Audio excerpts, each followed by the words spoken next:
What are you doing? Mataray na tanong ni Daisy. Sa halip na sumagot ay inirapan ko lamang ito. I don't have the energy to fight her. I had a long day at wala akong balak na mas pahabain pa yun. Si Sander ang sumagot ng tanong na iyon. She will be staying here for good. It's safe for her. Malamig na tura nito kay Daisy na siyang ikinataas ng aking kilay. LQ, not for all I care. I'll just go to Andy to check on something, tura ni Hunter bago ito maunang pumasok sa loob ng mansion. Sumunod namang pumasok si Sander, bit-bit ang mga gamit ko. Mabilis naman akong sumunod dito upang agawin ang mga gamit ko mula rito. He doesn't need to this, kaya kaya kong buhatin ang gamit ko. Sinubukan kong agawin dito ang bit-bit nitong bag, ngunit sinuklian lamang niya ako ng masamang tingin. Fine, idi ikaw ang magbuhat. Where's my room? I need some rest. Walang buhay na turan ko kay Sander na mapasing kung wala siyang balak na bitawan ang mga gamit ko. It's upstairs, let's go. Anya nito sa akin. Si Daisy naman ay tila nanlaki ang mga matang nakatitig lamang sa amin. Ako naman ang tila naguluhan sa inaakto ng dalawa, kaya nagpalit-palit ako ng tingin sa kanila. Wait, you don't have to come with me. Just ask the maid to assist me to my room. Pigil ko rito ng akmang pipindutin nito ang boto ng elevator paakyat sa second floor. Hindi naman ito napapigil at mabilis na pinindot ang "You're staying in my room, so no need to disturb the maid." Oh, what? Sabay naming sigaw ni Daisy. Nagkatinginan kami dahil sa gulat. Dulot ng parehas naming reaksyon. She can't stay in your room. Sander, sigaw ni Daisy.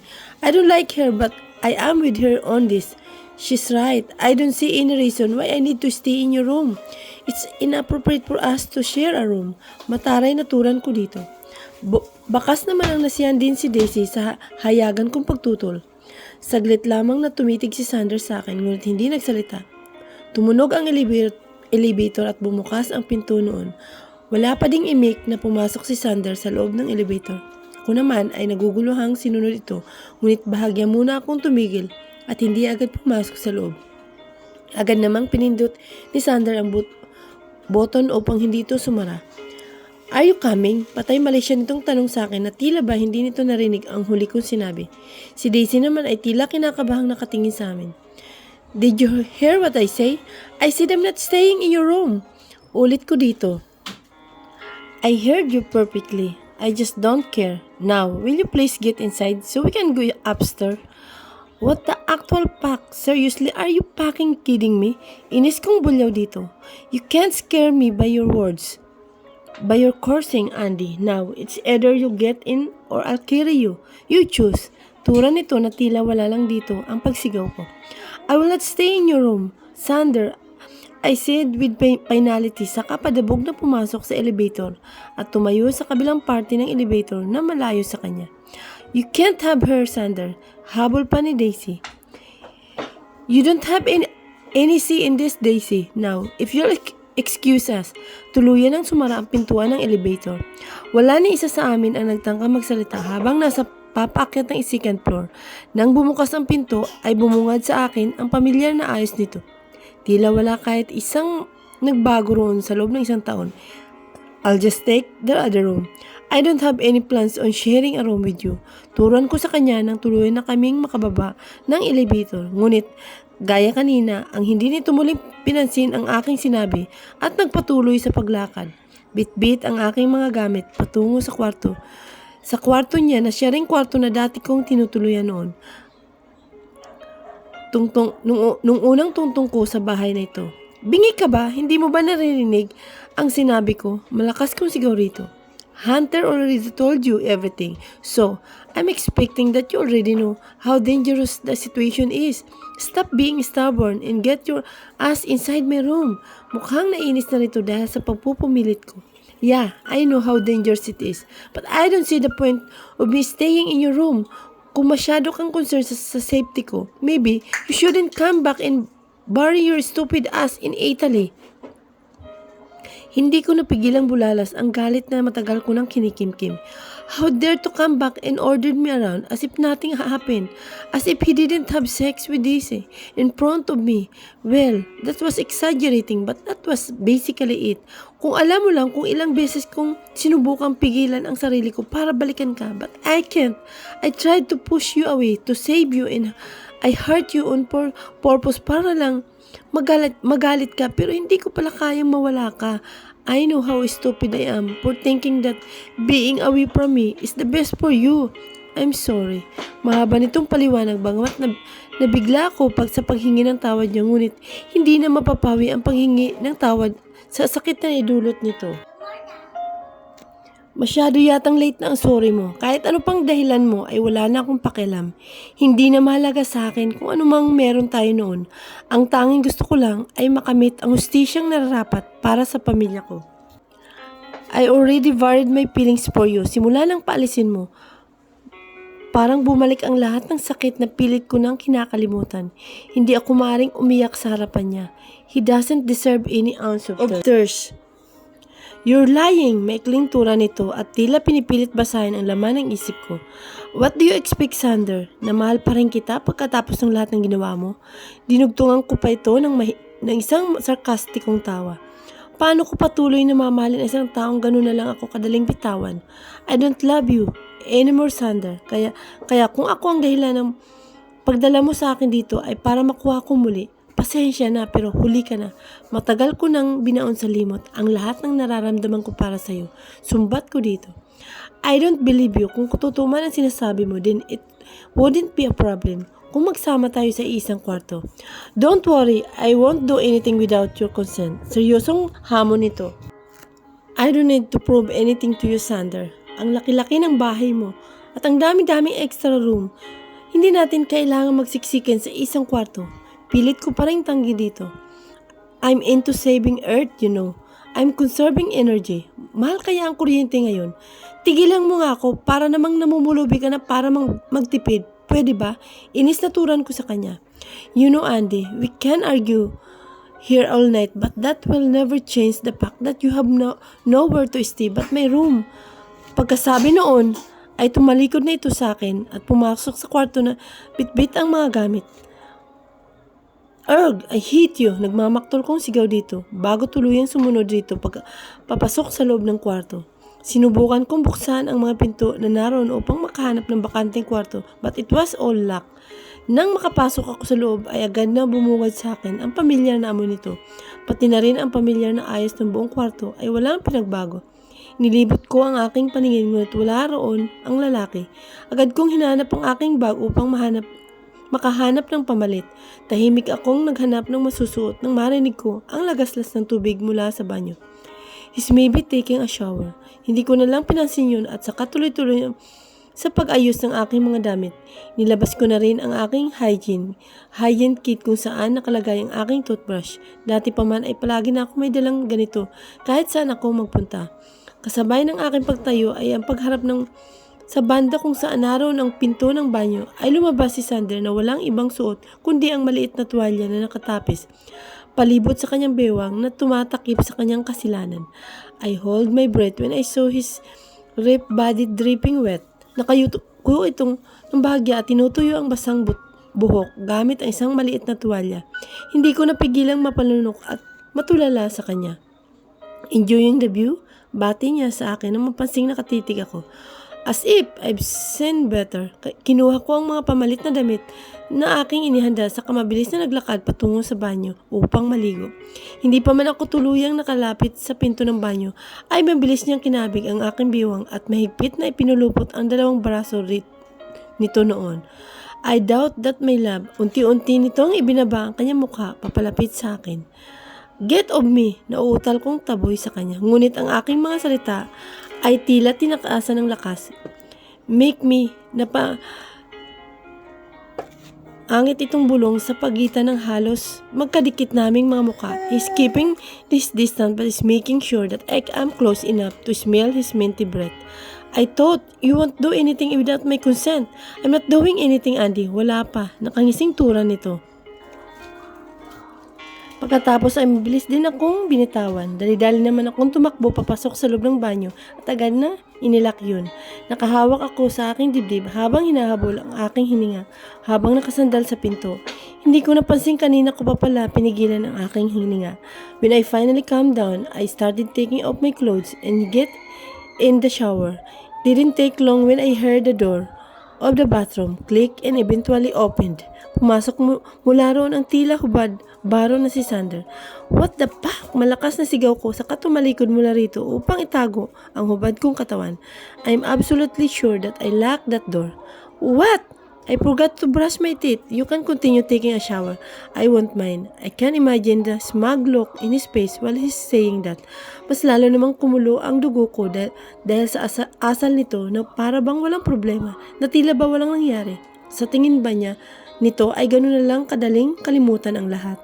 Akala niya ba ay pwede siyang umalis at bumalik na parang walang nagbago. Stop it. This Sander, may hinahon ngunit may diin kong sabi. Dito habang nakatalikod pa din at pilit na kinukubli ang aking katawan. I'm not doing anything, Andy. Pagtanggi nito. He's obviously enjoying this. Stop acting that everything's okay. Stop treating me that I'm the same woman you left a year ago. Huwag kang umasta na ganun ka lang kadali ibalik ang lahat. My voice almost cracked while saying that. I'm trying my best to hold back my tears. I'm sorry. Mahinang tura nito bago ko narinig ang muling pagsara ng pinto. Bumalik lang sa tama ang pagtibok ng puso ko nang tuluyan ng makalabas si Sander.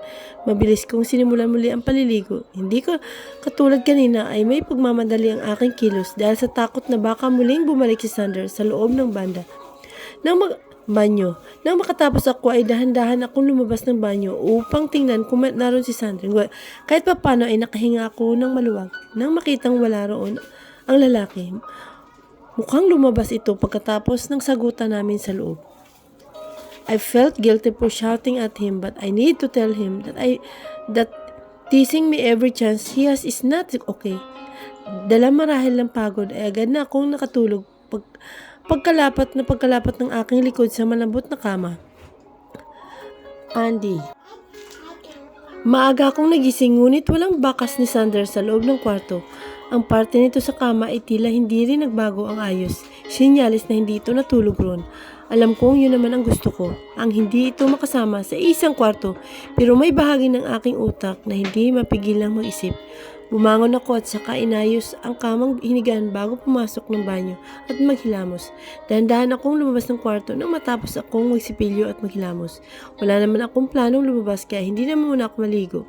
Nagtungo ako sa elevator upang bumaba sa kusina. Medyo gutom na rin ako dahil nakalimutan ko maghapunan kagabi dahil sa mga nangyari. Hindi pa man ako nakakailang hakbang ay nakita ko nang papalapit si Desi. Wala na akong planong pansinin ito at lampasan na lamang na marinig ko itong nagsalita.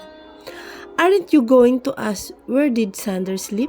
Dirinig ko dito ng pang-asar sa tono nito. No, because I'm not interested. Tatalikod na sana ako nang muli itong magsalita. Yes, that's right. You shouldn't be interested because there's nothing wrong with Sander sleeping with his wife. Napahinto ako dahil sa huling sinabi nito. Bala ko pa sanang magtanong dito ay upang siguruhin kung tama bang narinig ko nang biglang dumagundong ang malakas na boses ni Sander. Daisy! Malakas na sigaw nito. Dahilan upang sabay kaming mapalingon sa banda kung saan ito naroon. Kalalabas lamang nito mula sa isang kwarto, malapit sa kwartong pinanggalingan ko. Judging by the look in his face and his reaction, mukhang tama nga narinig ko. Daisy is referring herself as Sander's wife. I can't explain. Sa akin ito nakatingin habang sinasabi yun. I wanted him to explain pero para saan pa? Hindi na rin naman yun mahalaga dahil tapos na kami ni Sander. Tinitigan ko lamang siya saglit at pagkatapos ay tumalikod na sa dalawa at naglakad patungo sa elevator. Naramdaman ko ang paghabol ni Sander sa akin pero hindi ko yun binigyan ng pansin. Sumunod siya sa akin nang pumasok ako sa elevator. Patuloy lang ang hindi ko pagpansin sa kanya. Then we talk. Nautal niyang turan habang nakatayo sa likod ko. Hindi ko ito binalingan at nanatili lamang na tahimik habang inaantay na makababa sa ground floor. Andy, please. He pleads. Humarap ako sa kanya at muling nagsalita. You don't have to explain anything. Wala naman akong pakialam at saka hindi na yun importante. If you want to talk, we can talk. Not about us, but about your plans on how to avenge the death of my family. Seryosong turan ko sa kanya. I already told you, ako nang bahala dun. You don't need to bother yourself with that. No, I didn't train for a year para lang maghintay sa kung anong balak mong gawin. I will give them justice with or without your help. You choose. Saktong tumunog ang elevator. Hudyat na narinig na namin ang ground floor. Mabilis akong bumaba ng elevator at hindi na hinintay ang sagot niya. Fine, if you want to do this, let's do this, but I need to make sure that you can properly take care of yourself. Training starts in 5 minutes. Meet me in the training room. Malamig na turan niya sa akin. Bahagya naman akong natuwa dahil sa pagpayag niya. Hindi na ako nagpalipas ng 5 minuto at mabilis akong sumunod kay Sander. Dahil sa mabilis na pagtakbo, huli na nang mapansin kong huminto pala si Sander sa paglalakad kaya bigla akong nasubsob sa matigas nitong likod dahil doon. Sorry, hingi ko ng paumanhin dahil sa pagkabangga ko dito. Pilit ko kung hindi pinansin ang kuryenteng dumaloy sa buo kong katawan dahil sa pagkadikit namin. We're not married. Mariin kong turan habang patuloy ang paglalakad. Ako naman ay natili lang tahimik sa likod niya at nakasunod. At least, not anymore. Dugtong pa nito, I don't want to look interested kaya hindi pa din ako sumasagot sa mga sinabi niya.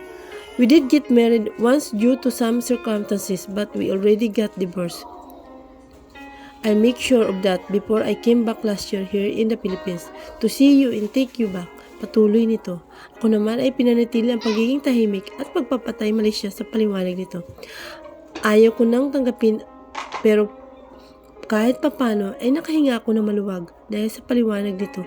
So, where should we start? Wika ko nang tuluyan na kaming nakapasok sa training room. The floor is covered with rubber mat. Sa gilid ay mayroon isang malaking boxing ring habang ang palibot ng kabuuan ng kwarto ay mapapalibutan ng iba't ibang training aparatos.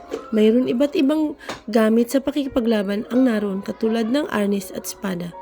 Nanatili lamang na nakatitig sa akin si Sander at hindi nagsasalita. Bahagya naman akong naasiwa dahil sa pagtitig nito. So ano na, bukaw ko sa atensyon niya. First lesson, mabilis ang mga lakad nito, hinawakan ang aking balikat bago pinatid ang aking paa dahilan upang bumagsak ako sa sahig. Hey, I was not ready, sigaw ko nito habang nakahiga sa sahig. Always be ready. Your enemy doesn't care if you're ready or not. What matters to them is how to kill their enemy, and that enemy is you. In the real fight, Andy, you can't always be prepared but you can always be ready. Tandaan mo yan, wika niya pagkatapos ay inabot ang kanyang kamay upang alalayan akong tumayo. Imbis na tanggapin ay hinampas ko yun dahil sa inis at mag-isang tumayo. Nang tuluyan akong makatayo ay nakita kong nakatalikod ito sa akin. Kaya isang malakas na tuntok ang pinakawalan ko sa kanya upang makaganti. Ngunit agad siyang nakaiwas. It gives him an opening at malakas niya akong hinampas sa tiyan. Dahilan upang mapaupo ako. Second lesson, never attack without a plan. A great fighter prefer at least 4 to 5 moves ahead before attacking. Dahil kung hindi, madaling makakounter ang kalaban mo sa bawat atake mo. Dahan-dahan akong tumayo upang maghanda ulit sa pag-atake niya. Hindi ko inintindi ang mga sinabi niya, bagkus ay walang habas na umatake gamit ang mga natutunan ko sa martial arts. He's not holding back in all his attacks. Lahat ng suntok ko ay nasasalag niya at kahit isa ay walang tumatama sa kanya habang ako naman ay masakit ng katawan ko dahil sa mga suntok at sipa na nakakamit ko sa bawat pagganti niya sa mga atake ko. Ito ang mundong gusto mong pasukin, Andy. I never hold back on attacks because our enemy won't hold back either. Kung ganito gagawin mo sa totoong laban, umpisa pa lang baka mapatay ka na. Kaya pag-isipan mo kung ito ba talagang gusto mo. Malamig na turan niya sa akin habang nakaluhod ako at nakatukod ang dalawang kamay sa sahig. Pinipilit kong tumayo at lumaban pero masakit na ang buong katawan ko. Tama si Sander. Kung ganito ang gagawin ko sa totoong laban, baka mamatay na ako bago ko pa makuha ang hustisyang hinahangad ko. Sander, I can't stay in the room matapos ang pagtatalo namin ni Andy sa banyo. Kagabi kaya sa study room ako nagpalipas ng gabi. She's right, I should stop acting that everything will go back to normal dahil lang magkasama na kaming muli sa isang bahay. Kaya kong tiisin ang malamig niyang trato sa akin pero hindi ang pagpupumilit niyang pumasok sa magulong mundo ko para lang makuha ang hustisya para sa pamilya niya. Kaya naman ako nagdalawang isip kanina na ipakita sa kanya kung ano ang naghihintay sa kanya kung magpupumilit siyang maging parte sa ginagawa ko. She's now sleeping soundly inside our room. Lumapit ako sa kanya to check her braces dahil sa mga binigay kong suntok sa kanya. Andy is a stubborn woman. Hindi nito maintindihan ang bigat ng isang bagay na gusto nitong pasukin kung hindi ko pararanas sa kanya kung ano ba ang tunay na naghihintay sa kanya kung pipilitin niyang pumasok sa ganitong klase ng buhay. I'm sorry, my love. Dahan-dahan kong hinaplos ang mga pasa niya sa braso. Maybe I went too much. Bagya akong nagsisi sa aking ginawa nang makita ko kung gaano kalala ang pasa na natamo niya dulot ng paglalaban namin kanina. Sinamantala ko ang kahimbingan ng tulog niya at mahigpit siyang niyakap. This is the only time that I can hug her like this. I miss the warmth of her body. I'm trying my best not to do anything aside from hugging dahil siguradong magigising na ito. I tried my best not to do anything pero hindi ko mapigilan lapatan siya ng isang mabilis na halik sa labi. I should have been a briefcase ngunit nagulat na lamang ako nang bigla niyang kabigin ang bato ko dahilan upang hindi ko agad matanggal ang pagkakadikit ng aming mga labi. It seems like she's dreaming. I was about to push her back dahil siguradong magagalit to kapag nagising siya na nasa ganitong kaming sitwasyon or posisyon. But I was taken aback when she started moaning and deepened the kiss. Shit, I'm dumb. For a moment, I let myself go and enjoy warmth of her kisses. Walang paglagyan ang aking tuwa dahil sa mga nangyayari, ngunit ilang segundo lang ang lumipas ay naramdaman ko na ang tigil ng galaw ng kanyang mga labi. Bagya kong inangat ang mukha ko upang tingnan ang mukha nito. Natawa na lamang ako nang makita kong mahimbing pa rin ang tulog nito at mukhang hindi man lang nagising sa ginagawa nitong paghalik. Inayos ko ang pagkakumot niya at saka bumalik sa dulong bahagi ng kama at nagsimula na din ako matulog nang nakatalikod sa kanya. Hindi ko alam kung kaya kong pigilan ang sarili kung nakikita ko ang maamo niyang mukha. Andy. Nagising ako kinaumagahan dahil sa kakaibang init sa aking naramdaman. Dahan-dahan kong minulat ang aking mata. Halos lumuwa ang mata ko nang tuluyang kong maaninag ang dahilan ng kakaibang init na gumising sa akin. Mabilis kong natutup ang aking bibig upang pigilan ang aking sigaw. Sander arms and legs are wrap around my body. Mukha namang hindi nito iyon sinasadya dahil mukhang malalim pa din ang tulog nito. Ilang beses muna akong huminga ng malalim bago dahan-dahang inangat ang binti nito. Nakapatong sa aking mga binti. Nang matanggal ko yun ay sinunod ko ang braso niyang nakayakap sa aking bewang. Hindi ko pa man tuluyang naangat ang kanyang braso nang kumilis ito at muling ibinalik ang pagkakapatong ng kanyang binti at mas lalong hinigpitan ang pagkakayakap ng kanyang mga braso sa aking bewang. Bago siniksik ang mukha nito sa gitna ng aking liig, naramdaman ko ang paglapat ng kanyang labi sa aking liig habang ang ilong nito ay tila sinisinghot ang aking balat. Halos mapugto ang aking hininga dahil sa labis naming pagkakadikit. I check on him dahil baka nagtutulog-tulugan lang ito. Pero mukha namang hindi. Pinalipas ko muna ang ilang segundo bago muling nagtangkang kumala sa yakap niya. Ngunit kagaya ng dati ay mas lalo lang humigpit ang yakap niya sa akin sa bawat pagtatangka kong makawala. He's definitely awake. I know you're awake, Sander. We're still not okay and have no right to hug me like this. Wika ko habang nakatingin sa kisame. Hindi ko kasi magawang lingunin siya dahil siguradong halos isang dangkal na lamang ang agot ng aming mga mukha. He heard him lap against my skin. Kasigurado na akong gising na nga ito. Just a little bit more. I haven't slept like this for a very long time. He said while his face still buried against my neck. Let go of me, Sander. Nagpupumiglas ko dahil sa kakaibang nararamdaman ko sa pagyakap niya. I'll never let go, never again. Wika nito dahilan upang magpahinto ako sa pagpupumigla sa yakap niya. Naramdaman ko rin ang pag-angat ng kanyang mukha at ang pagtitig nito sa akin. Pilit kong iniwas ang mukha ko upang hindi ako mapalingon sa kanyang banda. You're too late for that. Malungkot na turan ko sa kanya. Naramdaman ko ang buntong hininga niya bago dahan-dahang niluwagan ang pagkakayakap sa akin. Mabilis akong tumayo at dumiretso sa loob ng banyo nang hindi ito nililingon. Nang matapos ako sa paghilamos ay hindi ko na nabutan si Sander sa loob ng aming kwarto. Marahil ay sa kabiling kwarto ito naligo katulad ng madalas itong ginagawa. Maagap akong lumabas ng kwarto upang magtungo sa kusina at mag-almusal. Nang marating ko ang dining room ay nadatan ko si Daisy ron habang umiinom ng kape. There's no sign of Sander. How's the feeling when you're sleeping with someone else's husband? Mataray na bungad niya sa akin nang mapansin niya akong pumasok sa loob ng dining room. I just smirked at her at dumiretso sa upuang katapat nito. How's the feeling when the person that you are claiming to be your husband deliberately denied any involvement with you? Ganting asar ko dito. Jackpot, I definitely hit the spot.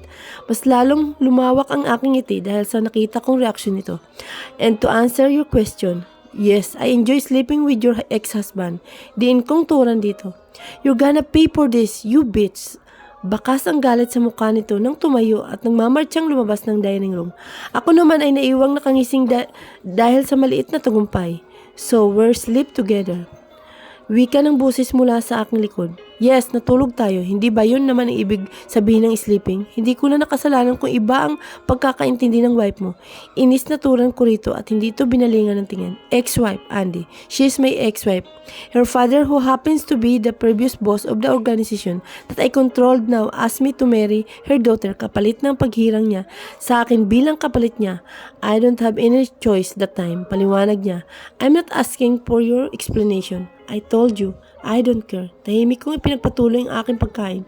Isang buntong hininga lamang ang muli niyang pinakawalan. Ilang minuto din kaming natahimik bago siya muling nagsalita. I'm leaving today. We have shipment today so I need to check on it. Turan nito. Really? Can I go? Gulat kong turan dito. Why? Takang tanong nito. Wala lang. I want to see how your organization works. I'm curious. Patay mali siya kong sagot. Curiosity kills the cat. Andy, it's not safe. Hindi laro ang mga transaksyon namin. You can't go, matigas nitong tugon. Okay, I'll just ask Hunter. Nasamahan ako mag-shopping. Madilim ang mukha nito nang lingunin ko siya. I maintain in a straight face upang hindi niya mahalata ang ginagawa ko. I know that you're doing Andy's. Humaba ang nguso ko sa sinabi niya. Akala ko pa naman maiisahan ko siya. And I'm telling you, it's working. Very day, we're leaving after 5 minutes. Tumayo ito at saka lumabas ng dining room. Abuti nga naman ang ngiti ko dahil sa pagpayag niya na sumama ko. Andy, I don't know what to go into at nagpumilit ako kay Sander na sumama sa transaksyon niya ngayon. Maybe because it's Sunday and I'm bored. I'm in Sander's car at wala kaming imikan buong biyahe. Not that I'm complaining, I prefer it this way. Wala pang isang oras nang marating namin ang isang pribadong warehouse. I don't know where we are exactly dahil nakatulog ako sa buong biyahe. Nagising na lang ako nung huminto ang sasakyan at namatay ang makina. We're here, narinig kong turan ni Sander. Hindi na ako sumagot, tinanggal ko na ang seatbelt ko at saka bumaba ng sasakyan. Ganon din ang kanyang ginawa. Maaga po kaming nilapitan ng mga tauhan niyang naroon. Kung titingnan mo ay akalain mong legal na transaksyon ang magaganap sa araw na yun dahil lahat ng naroon ay mga naka-Amerikana. May iilang Pinoy akong nakita sa mga tauhan ni Sander ngunit karamihan doon ay mga foreigners. Marahil ito ang mga tauhan niya mula sa ibang bansa at narito lamang dahil nandito ang bus nila. What exactly are you going to do here? Takang tanong ko habang naglalakad kaming papasok ng warehouse. I need to check on the quality of the guns that we need to deliver the next day. Simpleng sagot nito without explaining anything. You're selling firearms to whom? Tanong ko muli. To whoever wants it and whoever can pay the highest bid. Do you know them? Yes, they came from different parts of the world. Some uses the guns for personal use, some uses for their personal army. I don't care what they do with it as long as they can pay.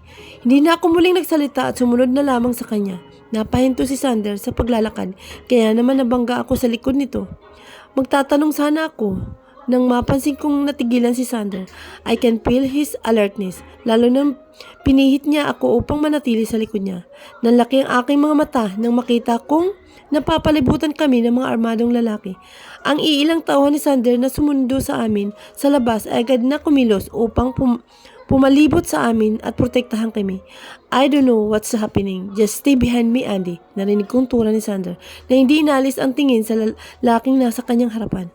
I didn't know what you'd be this easy to trap. Nakangising turan ng lalaking nasa gitna ng kumpol na mga armadong lalaki. I didn't know you doing me this. coward to set a trap like this. Sagot ni Sander. I barely did anything, Sander. If you just paid attention to your people more, this wouldn't happen. Unti-unti itong naglalakad papalapit sa amin. Ang isang tao ni Sander ay mabilis na humarang sa aming harapan, ngunit mabilis itong pinaputukan ng baril ang lalaki. What does he mean by that? Ibig bang sabihin ay may traitor sa loob ng bahay ni Sander? Why don't we settle this on me, one-on-one? Let them go and fight me until death, Salvio. Tura ni Sander, isang malutong na halakhak lamang ang sinagot ng lalaki sa kanya. You think I'm that stupid to fight you in a combat? I know how good you are, Sander, and not stupid to sign up for that. You think I would bother going on a length like this if I could take you out of myself? Saka muling tumawa ito ng malakas. Then what do you want, Salvio? Inis na tanong muli ni Sander. I want you dead, but I can't do that, so I'll just kill your beloved girlfriend. Saka itong umisi ng nakapangilabot. Lay a finger on her and I burn every ounce on you being to the ground. Banta ni Sander, saka muli akong hinila upang magtago sa likod niya. You are in no position to threaten me now. What are you waiting for? Get the woman. Sigaw nito sa mga tauhan niya. Akmang lalapit na ang mga ito sa akin nang makarinig kami ng sunod-sunod na putok mula sa labas. Lahat ay nagulat at napayuko dahil roon. Sander took the opportunity and grabbed my hand, then ran towards the table where the guns are placed. Pagkatapos ay dali-dali kaming tumakbo at nagtago sa likod ng mga naglalakihang boxes. Kill them! You get out and check out what's happening outside, sigaw ni Salvio. Ang mga tauhan naman nito ay nagpaulan ng putok sa aming gawi. Stay here, utos ni Sander, pagkatapos ay tumayo at nagpaputok ng baril sa mga kalaban bago lumipat sa kabilang party kung saan may naglalakihang boxes.